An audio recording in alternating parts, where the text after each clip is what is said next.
Well, we've got a little bit of good news today. The Westpac Melbourne Institute Consumer Sentiment Index actually lifted by 3% from 78 to 80.3. That, of course, follows that disastrous 6.9% fall in November. Now, the index is still near those recession levels that we've seen for some time, basically over the last 6 months or so. But at least we've seen a little bit of a bounce. Now, in this survey, we're able to try and dig a little more deeply to see what's actually driving the thinking of consumers. And we found that 59% of our respondents are recalling information on inflation.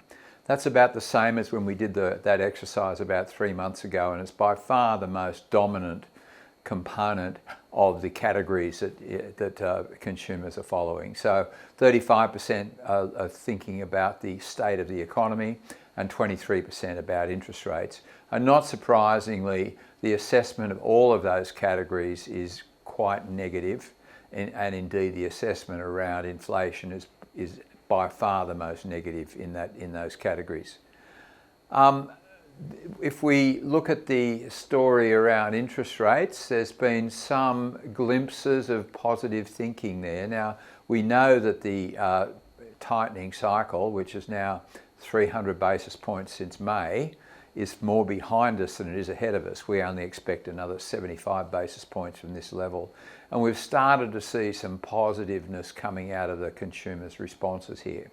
So, for instance, 49% of respondents think that rates are going to go up by more than another 100 basis points, but that's down from 73% that we saw in July.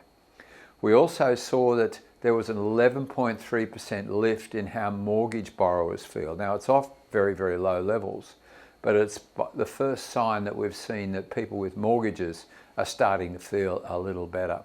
And when we asked people about the outlook for their finances over the next 12 months, there was a 6.9% lift in that component as well.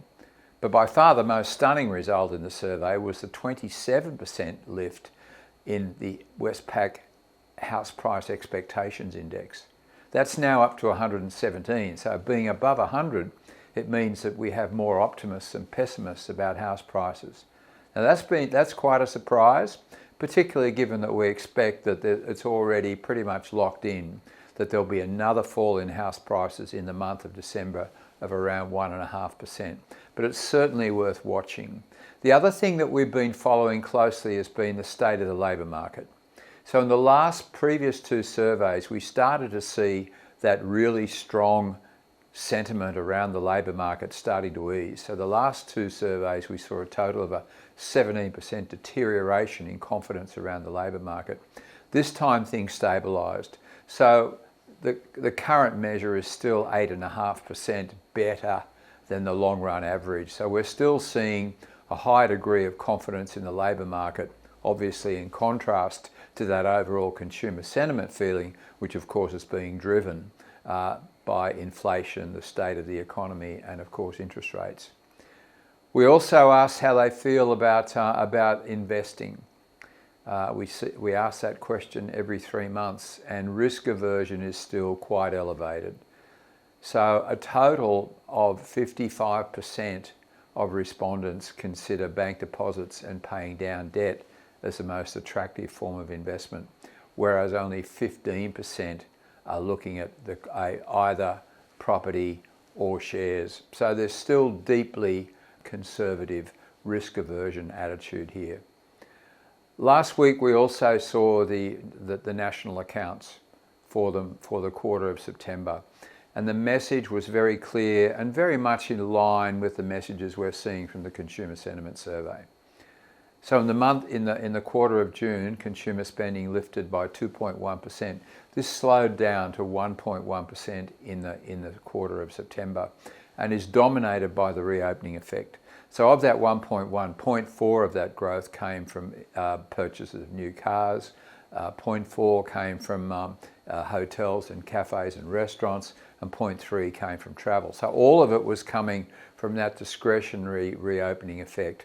And as we go forward, we're going to see that particular factor ease further. We also saw a $5.1 billion increase in the interest rate burden on borrowers in the September quarter.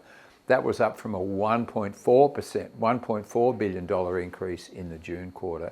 And as we go forward, we're going to see that increase further down the track as more and more of the rate hikes start to bite, and of course as people start to move from those very, very cheap fixed rate borrowings to the higher floating rate borrowings. So all of those factors are going to combine to ensure that this trend that we've seen in June and September extends into next year.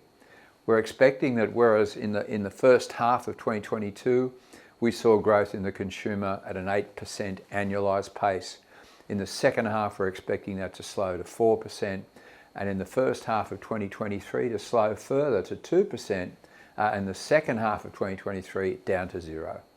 That means that we're expecting overall for the economy that the economy will stagnate in the second half of 2023. The good aspect of that is that we will see significant pressure come off inflation. And we think that the inflation rate will slow to around 3% in 2024, which will set the scene for the Reserve Bank to be able to cut rates. So we're certainly not expecting to see the end of the Reserve Bank tightening cycle now. We're looking for rate hikes in February, March and May. But as those rate hikes and the accumulation of the previous rate hikes really start to weigh on the economy, we expect that by 2024 inflation risks will be down significantly, and it will lay the foundation for the Reserve Bank to be able to cut rates in 2024 by around 100 basis points. And the growth profile we'd expect through 2024 would be about 0.5% growth in the first half of the year, building to around 1.5% in the second half, back to a total of 2% over the year. So a very, very interesting survey this time around. Some green shoots around the responses to interest rates. But the big story, I think, is that we'll continue to see the consumer slowing down, but lay the foundation in 2024 for some interest rate relief. Thank you very much.